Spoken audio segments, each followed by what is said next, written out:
Industry has the potential of becoming a moneymaker for the South African economy. That's if the regulatory environment is adjusted. And this is according to stakeholders who operate within that particular industry. I've got Herschel Maasdorp and Gabriel Theron, who both operate there. Herschel, the CEO of Labat Africa, which is just listed at the Frankfurt Stock Exchange, a dual listing there. And then Gabriel psilocybin plans to list on the Johannesburg Stock Exchange next year. Many thanks for your time this morning, gentlemen. And I'll start with you, Gabriel. Issues around the regulatory environment in South Africa when it comes to cannabis manufacturing, a huge problem at the moment. Yes. Good morning, and good morning to all your listeners and viewers. Yes, I think the biggest problem in South Africa currently is opening up the local market so that people can get access to medicines. I think that's the first step, is for sickly people and people who need access to cannabis to get that. But currently the regulatory environment is such that it makes it very, very difficult for these individuals to get access to these cannabis products. And I think the first step would be to define the cannabis sector and to define what is industry, so what is for the hemp market and the products that can be made from or for the industry, and then adult use, and lastly medicinal use. And I think we need to start by defining those three, and then to deschedule the Schedule 6 cannabis THC and Schedule 4 CBD.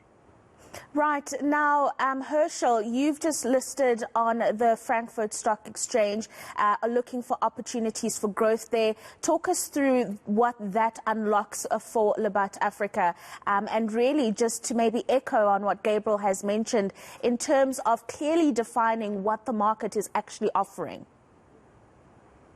Well, thank you very much. I think just one correction. Brian van Rooyen is the CEO of Labat Africa. I'm the group executive for Labat Healthcare for business development. Yes, it's been quite an exciting week for us.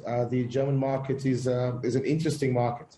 Europe is certainly worth at least 403 billion euro at present. It's growing to about 3.2 billion euro by 2025. And certainly Germany on its own by 7.7 billion euro by 2028. So it's a very, very interesting market for us. I think just to begin to connect the international activities to the South African regulatory framework, we must first and foremost really understand that cannabis and cannabis trade and the cannabis legislation in South Africa is an international business. You will receive a license to be able to cultivate cannabis in South Africa for the production of medicines for the purposes of the export market only. And this elasticity that is present between the commercial spaces or the commercial entities in South Africa and the regulatory authorities is an important one to observe as we meander and as we navigate the space in order to put the necessary enablers in place that Gabriel referred to earlier. There are very, very specific regulatory requirements that we have to comply with. And as we go along and as the markets open and mature across the world, so we have to make those adjustments in our regulatory space. What is important is that the distance between, this elasticity between the commercial aspects, because we are subject to the World Health Organization certification scheme with regard to pharmaceutical products, and particularly what the quality of those products are as it moves in the international commercial space. The law is very clear about that internationally. And Gabriel, that's a big thing, isn't it? The quality of the products that are produced on the market will really create a relationship, a good or a bad one, between consumers and producers like yourselves. The quality is going to be very important here.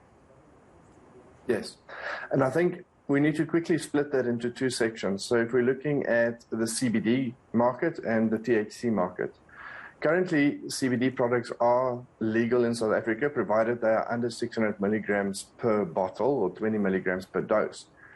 The problem that I'm seeing in this market, and maybe Labat can also speak about this, but there's a lot of products in the market that is not, from my perspective, being regulated. There's product being sold that is not produced in GMP facilities, that is not within the regulations, yet they are being sold. And the problem for the end user is they don't know what they're consuming at the end of the day. So that is on the CBD side.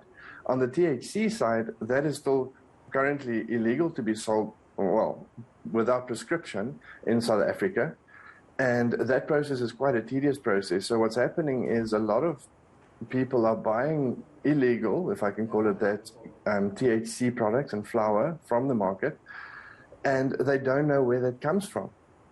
And when you look at the international regulatory framework, and if you look at the international standards regarding our flower, it becomes very, very difficult to export our THC-rich flower to the global market, because our standards does not necessarily comply to what they require overseas. And one of those examples would be EU GMP.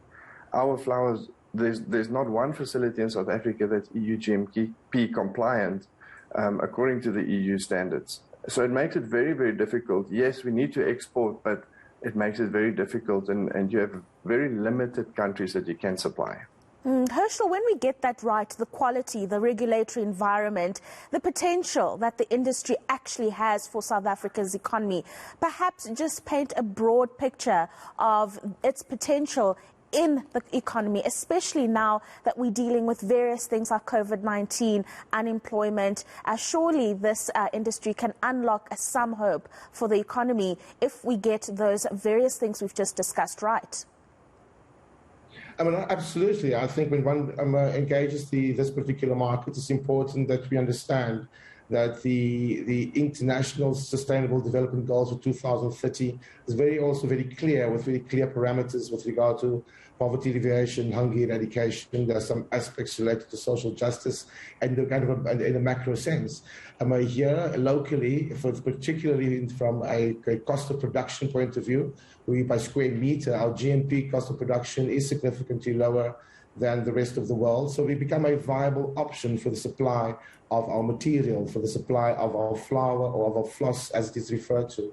Gabriel is correct in the way that he refers to the regulatory kind of difficulties as far as policing the materials are concerned. However, I think we should assist the South African Health Products Regulatory Authority to be able to build that kind of institutional capacity.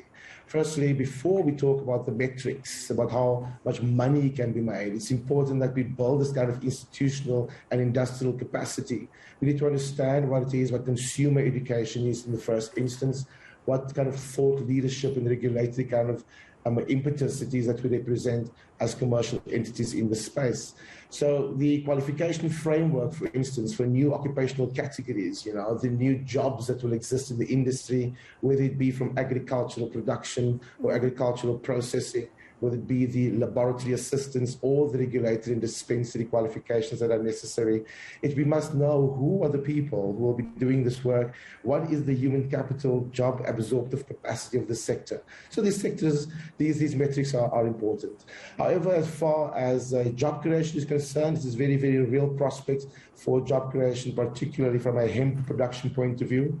There are different applications of industrial hemp that include also biomass to energy for the production of hydrogen power with renewable diesel. So there are these kind of industrial applications. If you look at the textile production in South Africa, whether it be hemp, plastic for the automotive sector, these are high employment absorption. Unfortunately, Herschel, I have to cut in there. We have run out of time, unfortunately. Such an important conversation. Hopefully we will get together again to expand on the opportunities of cannabis in South Africa. That was Salo Saiban, CEO Gabriel Theron, and Labat Healthcare Group Executive Herschel Maasdorp joining me to talk about the cannabis industry in the country and the high potential that it would have. I wonder if you saw what I did there.